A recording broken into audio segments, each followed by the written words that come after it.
आशू रीमो पे चए न छोरीअ जी शादी मां मीर सां कॾहिं बि कोन करण ॾींदुसि। इहा हवा दिमाग़ मां कढी छॾियो। अदे मां लीमे खे बंदूक हणी छॾींदुसि। रीमो चए पियो मां वॾो गंद कंदुसि। गंद गंद पोइ करे न गंद। मां बि ॾिसां त इहो कीअं थो करे गंद। रीमो चए पियो त मीर मुंहिंजी चोरी करे वियो हुयो। उहो पलांद मुंहिंजो मीर ॾे रहे थो। चए पियो त मीर खां पलांद वठी ॾियो त पोइ मां मिटी करण ॾींदोमांव। अदी लीमे के पंहिंजे घर में चोरी कराईंदे इहा थाप कंदे शर्म नथो अचे? लीमो चए थो त मूंखे मीर खां एतबार वठी ॾियो। अदी तूं मीर खे छॾ। तूं हुन खां पुछ त तूं कसम खणंदे त मीर ई तुंहिंजे घर जी चोरी कई हुई। मां हुनखे लख बि भरे ॾींदुसि। रीमो चए थो जेकॾहिं मां कसम खयो न त तव्हांखे 8 लख भरे ॾियणा पवंदा। हा हा मां भरे ॾींदुसि हुनखे 8 लख। खणे त सही कसम। तो सुञे वटि 8 लख किथां आया जो तूं भरे ॾींदेसि? मां किथां बि आणियां। अदी तूं रुगो चल लीमे खे त कसम खणे। मां भरे ॾींदुसि हुनखे। हा छो न अदा न, इहो मो कूड़ो आहे। कूड़ ते क़ुरान जो कसम बि खणी वेंदो। पोइ तूं हुनखे 8 लख किथां भरे ॾींदे? जेकॾहिं इहो लीमो क़ुरान खणे थो न कूड़ो त मां हुनखे पैसा भरे ॾींदुसि। अदी तुंहिंजे इन लीमे ॾेडर मां असां अची फाथा आहियूं।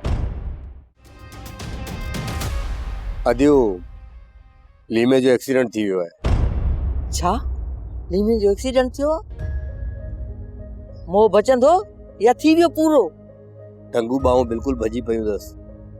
जेकॾहिं बची वियो न त सॼी ज़िंदगी खट ते पियो हूंदो। जेकॾहिं इहो मोह हिक खट ते किरी पियो त इन जी ख़िदमत केरु कंदो? अदी तूं हुनजी ज़ाल आहीं त ख़िदमत बि तोखे ई करणी पवंदी। इन निभागे मुंहिंजो कहिड़ो अंदर ठारियो आहे जो मां हुनजी ख़िदमत कंदसि। फ़िलहाल त अस्पताल में आहे उहो 2 महीननि लाइ। ऐं जेकॾहिं घर आयो न त पोइ सोचींदासीं इन ॻाल्हि ते त करणो छा आहे। मां सम्झां थी त हुन जूं टंगूं बाहूं तो ई भॻियूं आहिनि। पोइ त अदी हू हिते पए पए धप करे वेंदो। अदी मुंहुं भॻियूं या एक्सीडेंट थी वियो। फ़िलहाल त मथे जो सूर असां खां टरियो न। बसि सिर्फ़ु अदी जी शादी थियण ॾे पोइ ॾिसंदासीं इनखे त लीमो खटो आहे या मिठो आहे। ऐं जेकॾहिं इहो ई लीमो हिते हुजे हा न हिन शादी में त वॾो गंद करे आ। छा चवंदा आहिनि इंग्लिश में डिस्टर्ब करे आ मूंखे।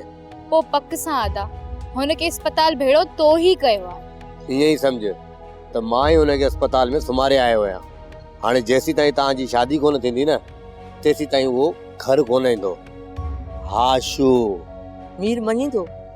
उनखे मञाइण हाणे अदी मूमल जो कमु आहे। अदा राति जो सभु गॾिजी हलंदासीं। ख़ुदा कंदो त मीर मुंहिंजे रिश्ते खां इनकार कोन कंदो। मूमल जेकॾहिं हाशू आकड़ न कई न त मीर सां तुंहिंजो रिश्तो थी वेंदो। अदी मां पंहिंजी भेण मूमल जे करे मीर जे पेरनि ते बि करण लाइ तयार आहियां। सोप सीरियल तकरार तमाम एपिसोड ॾिसो हाणे HD क्वालिटी में। विजिट कयो असांजो YouTube channel Sindh TV HD drama. Subscribe कयो असांजो official YouTube channel Sindh TV HD drama ऐं वधीक अपडेट लाइ बेल आइकन खे क्लिक करियो।